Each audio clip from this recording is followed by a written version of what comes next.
We are in a mental health crisis in healthcare, and we need to do something about it. I mean, right now. Let's go.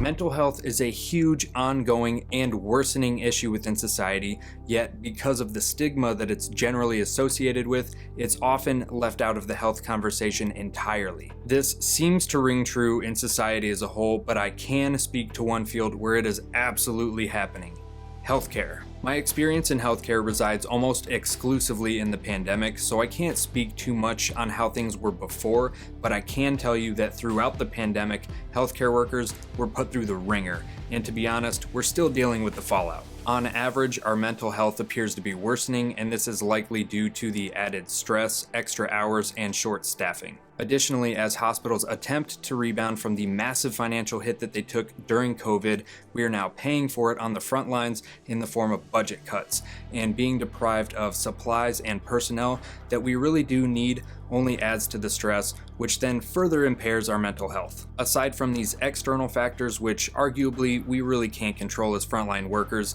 I do believe that there are many things adding to our worsening mental state that we can control. One of the first and most obvious concepts here is that healthcare workers make the worst patients, and this is because it's easy for us to get so wrapped up into caring for others that we forget to take care of ourselves. And this is a fundamental error because failing to take care of yourself not only negatively affects you as the healthcare worker, it also diminishes the quality of care that you're able to provide for your patients. It's similar to the idea that in an emergency situation on an airplane, if the oxygen masks were to deploy, you're supposed to put your own mask on first before you help anyone else with theirs, because you're really not going to be any good to anyone if you're unconscious. And if you don't take care of yourself as a healthcare worker, you may very well end up in the bed next to your patient, and then you're really just no good to anyone. So take care of yourself. One thing that we tend to be pretty lousy at is exercising regularly, and this is a little hypocritical because we advocate for regular exercise, or at least we should be, but it's pretty obvious that there are many healthcare workers that don't actually practice this in their own lives. And a sedentary lifestyle will not only hinder your physical health, but can have dire consequences on your mental health as well. And often folks will give you an excuse such as, "I don't have time," although I would argue that it probably wouldn't take much effort to disprove that claim for the overwhelming majority of us. And to provide some perspective on this, a fantastic quote that I recently came across warns us that if we don't make time for our wellness now, we will be forced to make time for our illness later. Rewind that, listen to it again, it's important.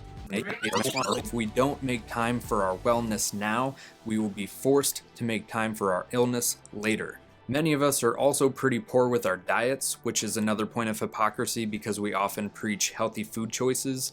And I do realize that there are several barriers here as well, such as cost, time, and convenience, especially on shift. You never get the 30-minute break that you're supposed to have, so you're eating on the fly, and then if food is ever provided for the unit, it's generally in the junk food category. Another thing that's prevalent enough, at least to mention here, would be reliance on what would be considered unhealthy coping mechanisms in the form of excessive alcohol intake, for example. Now, I'm not here to judge or to ruin anyone's good time, but there's a fine line between acceptable and excessive, and I think sometimes we like to play jump rope with it. Lastly, I think we're pretty bad at talking about the harsh experiences that we're subjected to on the job.